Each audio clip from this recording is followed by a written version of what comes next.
Bom dia a todos. Eu sou o Marcelo, CFO da Ourofino Saúde Animal. É uma satisfação, né, contar com vocês aqui, nossos acionistas, investidores, né, para o nosso call de resultados do quarto trimestre de 2025 e do ano de 2025 também, né. Junto comigo está o Kleber, nosso CEO, que vai começar trazendo uma visão geral do negócio da companhia, da performance, né, dos vários projetos e iniciativas. Eu volto daqui a pouco para fazer a apresentação financeira. Então, vou passar a palavra para o Kleber. Bom dia, Kleber. Bom dia, Marcelo. Bom dia a todos. Prazer estar com vocês para fazer a nossa divulgação do resultado do quarto trimestre de 2025 e também, né, dos resultados consolidados do ano. É, Bastante orgulhoso daquilo que nós fizemos esse ano, daquilo que nós entregamos. Na verdade, é uma jornada, né, que vem de várias decisões, desde que a gente assumiu o mandato de presidente, de acelerar a empresa em todos os seus ângulos, de acelerar a pesquisa e desenvolvimento, de acelerar alianças estratégicas, de acelerar vendas. E a gente fecha esse ano de 2025 com um resultado bastante positivo, né? A gente tem crescimento forte, acima do mercado. Os números não estão fechados do mercado, mas foi aquilo que a gente viu de 9 meses e que a gente entende que será o quarto trimestre consolidado. A gente deve superar bem o crescimento do mercado. Estão crescendo aí na casa de 20% ao ano, praticamente todas as unidades crescendo com qualidade, né? Melhorando, inclusive, lucro bruto, melhorando o lucro operacional, crescendo mais o EBITDA do que o lucro bruto, mais do que a receita, e também crescendo o lucro líquido ainda mais, mesmo o ajustado, né? Nós tivemos um reconhecimento de um ganho tributário que a gente ajustou, que traz esse lucro para um patamar bem mais elevado, mas mesmo desconsiderando isso, olhando o lucro líquido ajustado, a gente tem um crescimento na casa de 30%. Então, é isso ainda gerando caixa positivo, reduzindo o endividamento, melhorando diluição de despesas. Então, sim, um resultado muito positivo. Esse resultado ele foi impulsionado por lançamentos de produtos, né? Vocês sabem, estamos num ciclo, uma cadeia de ciclo de desenvolvimento de produto longo. Então, os produtos que a gente lança agora é o resultado do trabalho de 4, 5, 6 anos atrás.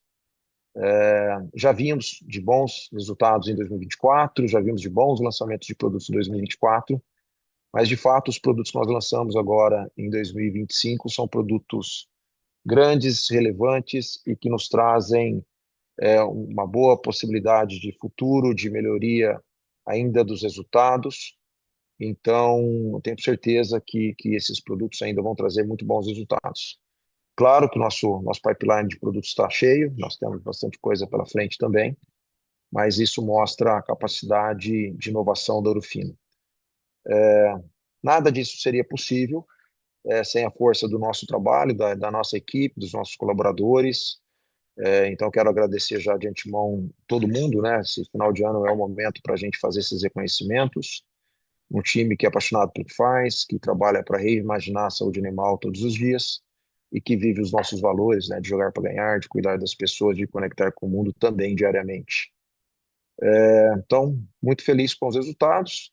Queria destacar alguns dos lançamentos, né, que aconteceram mais no segundo semestre, alguns deles mais no quarto trimestre, mas a gente vem de lançamentos importantes na bovinicultura. Esse ano foi o ano que nós lançamos em parceria estratégica com uma empresa sul-coreana muito grande, muito relevante, o Boosting, um produto para aumento da produtividade do leite.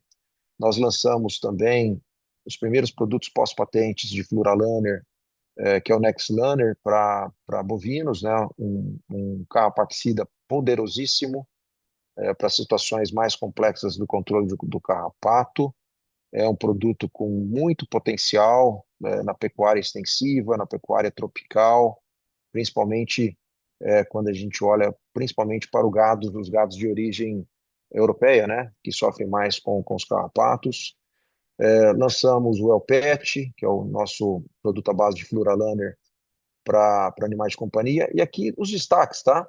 esses produtos não são cópias, esses produtos são desenvolvidos no Brasil pela nossa equipe de cientistas com tecnologias diferenciadas dos produtos do mercado. Eu vou destacar aqui, por exemplo, o PET, né? O PET é um comprimido, já é diferente na sua apresentação, altamente palatável, ele é mais palatável, inclusive, que os produtos da concorrência, ele tem um período de proteção maior do que os produtos da concorrência estão atuando no mercado, e com uma estratégia de ser um produto com um acesso mais fácil, né, para todo mundo, né, podendo aumentar ainda aqueles animais que não costumam fazer esse tipo de tratamento, porque ele tem um ótimo custo-benefício. Então, de fato, é a inovação. Também queria agradecer ao nosso time de pesquisa e desenvolvimento, que traz um produto muito diferenciado para o mercado. Lançamos o Sincromais. Sincromais é um produto, um suplemento utilizado para aumento de fertilidade em bovinos. Vai casar muito bem com a nossa linha de produção, linha essa que nós somos um dos líderes de mercado, né? Então, também vem para ajudar.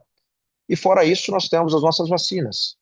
Nós temos as vacinas, nós lançamos esse ano a nossa vacina imunocastradora suína, uma vacina, a segunda, praticamente a segunda do mundo. O mercado, o maior mercado de atuação é o brasileiro, e a gente já tem um market share bastante expressivo nesse primeiro ano de atuação com a Linvac, que é a nossa vacina imunocastradora suína. Também, então, estamos consolidando nossa estratégia. O ano que a gente vê aquilo que nós olhamos do ponto de vista de estratégia acontecendo, então vocês vão se lembrar que eu destaquei que a gente, em 2024, separaria da nossa unidade de animais de produção em bovinos e equinos, em aves e suínos, para garantir o foco de aves e suínos, com esses lançamentos, com essas vacinas, com a Glacier One, com a Safe Swim Vac, já tínhamos lançado Micoplasma, já tínhamos lançado Circovírus, e a gente cresce em 2024 quase 40% em aves e suínos, e agora a gente tem um crescimento também na casa de 30%. Então, assim, o foco também tem sido bastante importante. Então, resumo, né? Um ano, como eu disse, muito bom, um ano que a gente melhora praticamente todos os indicadores da companhia, cresce mais que o mercado, lança produtos relevantes que vão ser consolidados ainda mais para frente.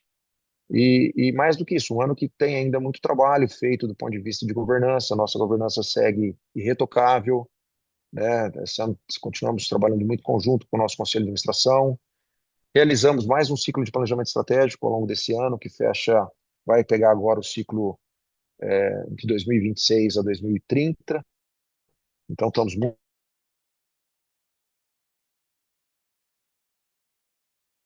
o caminho de aprofundamento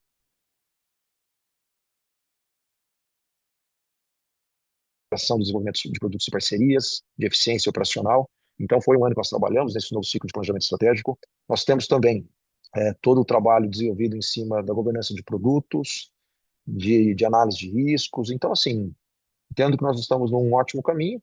Lógico, continuar trabalhando arduamente, mas cientes que fizemos um bom trabalho e que nos dá uma boa base para continuar avançando nos próximos anos, de acordo com a ambição e o desafio que nós queremos colocar.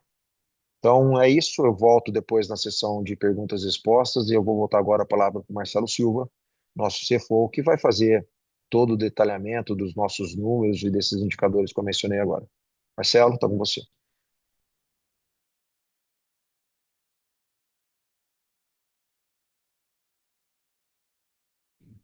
Bastante consolidado do crescimento da companhia no quarto trimestre e no ano. Então, a gente consegue observar que tanto no quarto trimestre quanto em 25, a companhia tem um crescimento relevante de receita, né? Crescimento de 21% na receita líquida no quarto trimestre e de 19,5% no acumulado dos 12 meses. Acho que o destaque, o Kleber já trouxe um tom, é que é o segundo ano consecutivo que a empresa melhora os seus indicadores de lucratividade, além da expansão da receita.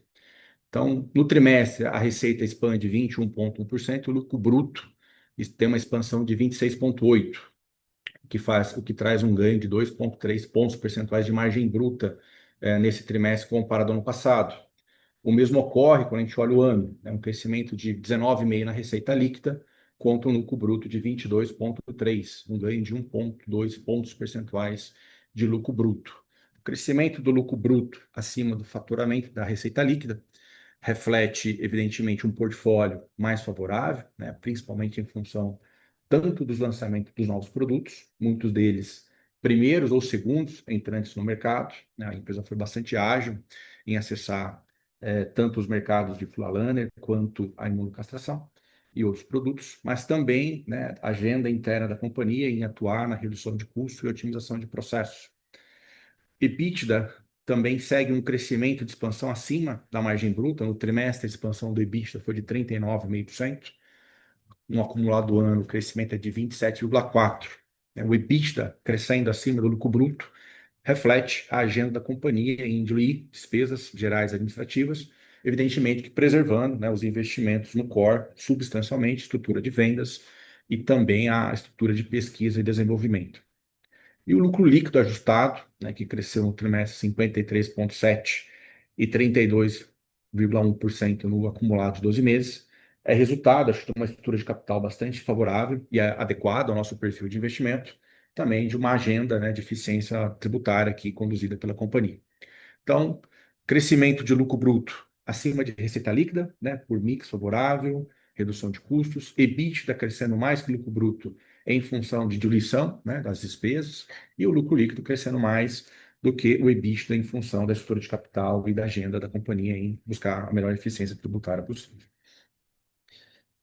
Trazendo um detalhamento para as unidades de negócio, né, a unidade de animais de produção, a unidade mais relevante do nosso negócio, teve no trimestre um crescimento, né, de 23,2%, né, e no acumulado 21,9%. É um crescimento bastante forte e observando que ela tem, né, fecha o ano com uma margem bruta de 46,2%. É basicamente a margem bruta mais alta dos últimos 3 anos, né? Ficando levemente abaixo, acima até de 2021. Então, é o melhor nível de lucro bruto da companhia nos últimos anos, dentro do segmento aí de animais de produção, reforçando, né, a capacidade da companhia de gerar valor por meio de lançamento de novas soluções no mercado.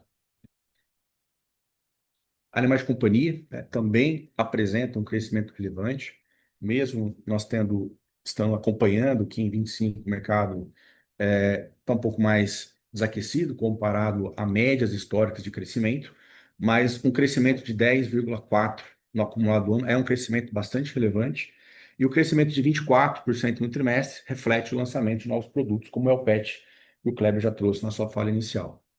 Destaca também que o trimestre a margem bruta é bastante favorável, 71,3% de margem bruta. De novo, trazendo aqui a importância, né, e a capacidade da companhia de gerar valor por meio de lançamentos.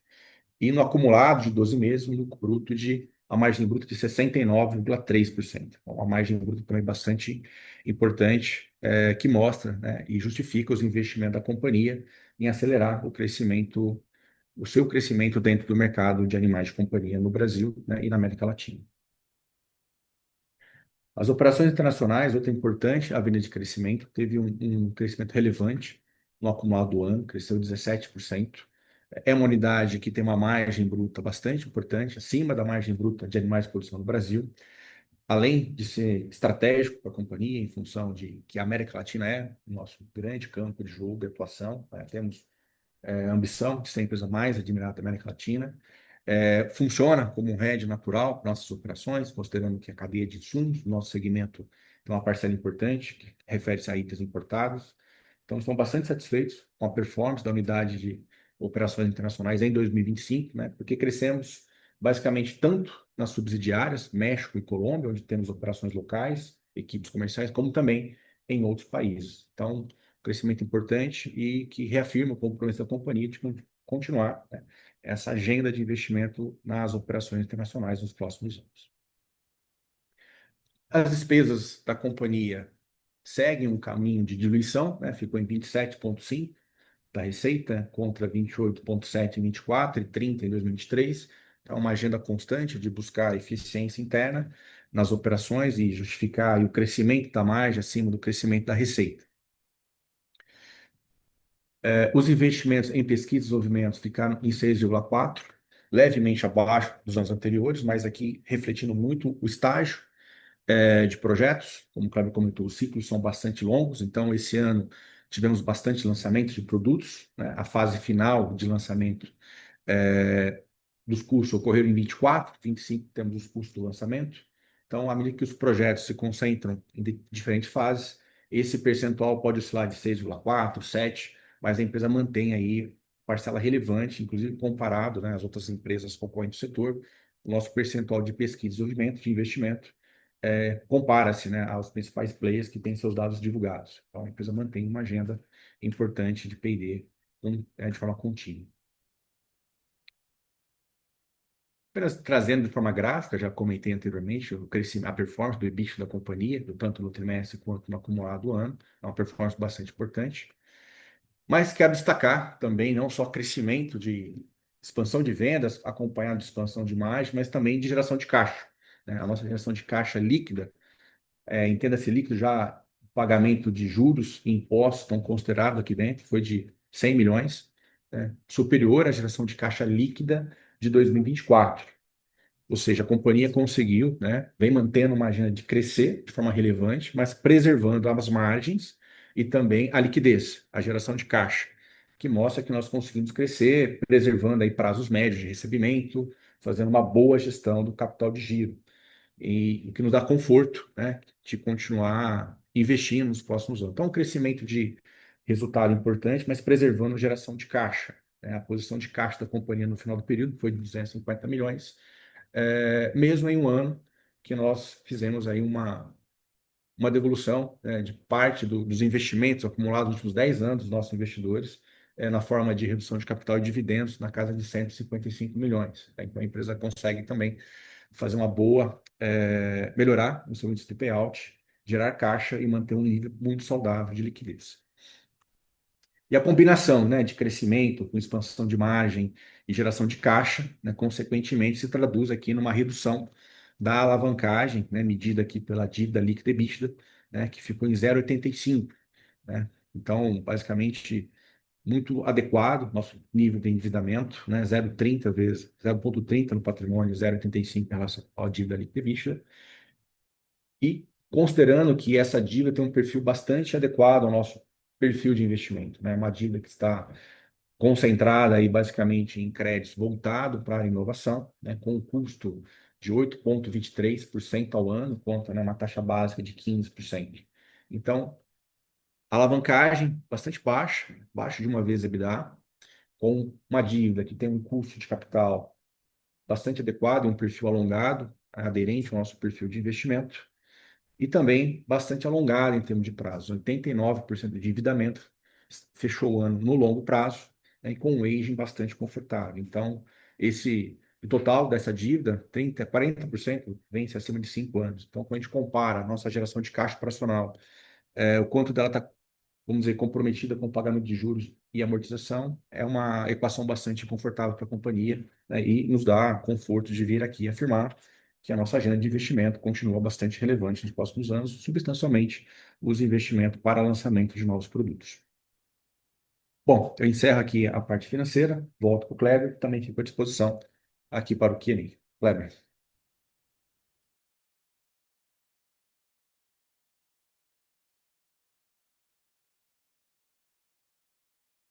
Pessoal, estou olhando aqui no chat, não tem nenhuma pergunta.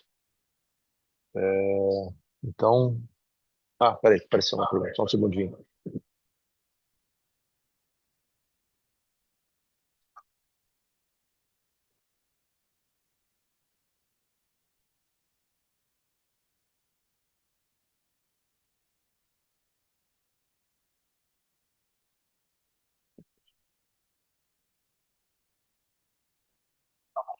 Só, desculpa um pouquinho aqui, só não estava conseguindo ver a pergunta, mas entendi que tem uma pergunta para a gente explorar um pouquinho mais o planejamento estratégico, né? Chegou uma outra pergunta também. Bom, do ponto de vista do planejamento estratégico, a gente segue no mesmo caminho, podemos dizer assim, né? A gente tem o plano de intensificar a nossa atuação na América Latina. Então, o México continuam sendo prioridades. Nós temos alguns países, especialmente no Cone Sul, onde a gente tem uma presença ainda bastante reduzida e que a gente entende que o Cone Sul passa também a ser uma prioridade, tá?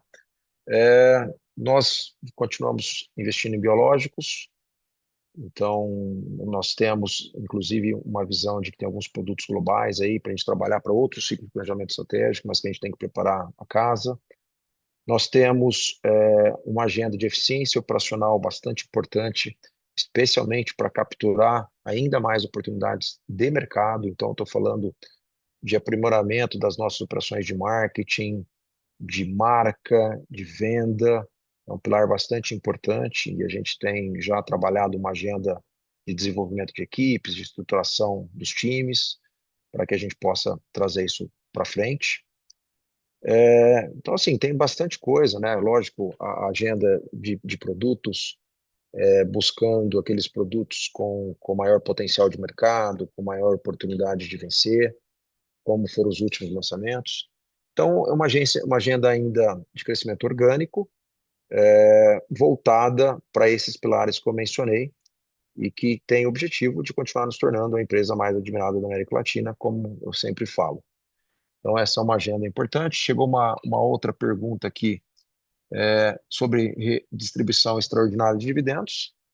Se haveria um plano, para mais distribuições extraordinárias, eu acho que não, mas nós vamos encaminhar já a proposta de dividendos para a próxima Assembleia, já está encaminhado.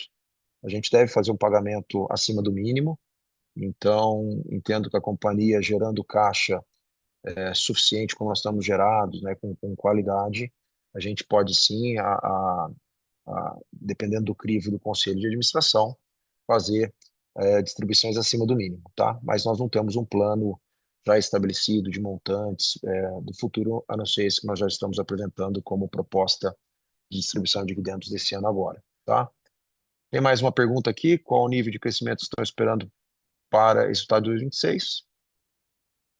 A gente não pode, a gente não dá guidance, né? Mas a gente sempre trabalha para crescer mais que o mercado. O ano passado foi um bom exemplo disso. Como eu disse, nós temos produtos que foram lançados mais para o final do ano e que, mesmo ainda os de 24, né, nós estamos em ciclo inicial de vida desses produtos.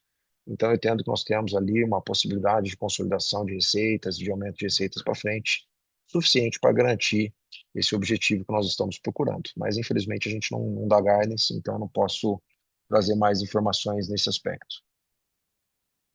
Entendo que eram essas as perguntas, não tem, acho que nenhuma mais. Então, vou aproveitar aqui novamente, para agradecer os nossos acionistas, né, primeiramente pela confiança no trabalho e apoio, né, principalmente os nossos acionistas fundadores, que estão hoje dentro do nosso conselho, nosso acionista Mitsui, que é um acionista relevante que também está conosco no conselho, os nossos conselheiros independentes, os órgãos de gestão em geral, né, a diretoria da Urufino, que tem trabalhado incessantemente comigo aqui para cada vez mais trazer resultados melhores, mas principalmente todos os colaboradores, os nossos parceiros de negócio, clientes, fornecedores, parceiros, agentes de financiamento. Sem essa estrutura toda, a gente não consegue fazer nada, tá? Muito obrigado a todos, que seja um ótimo ano de 2026. Daqui da nossa parte, nós estamos bastante motivados, empenhados em fazer um ótimo ano novamente. Obrigado, passo a palavra para o Marcelo.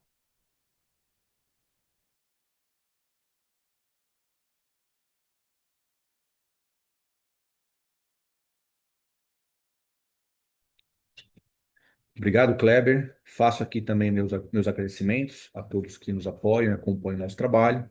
Dizer que o time de RI está à disposição, né, para qualquer dúvida que surgir desse call e que 2026 seja um ano bastante próspero e de bons negócios, tá? Então, um bom fim de semana a todos. Obrigado, ficamos por aqui.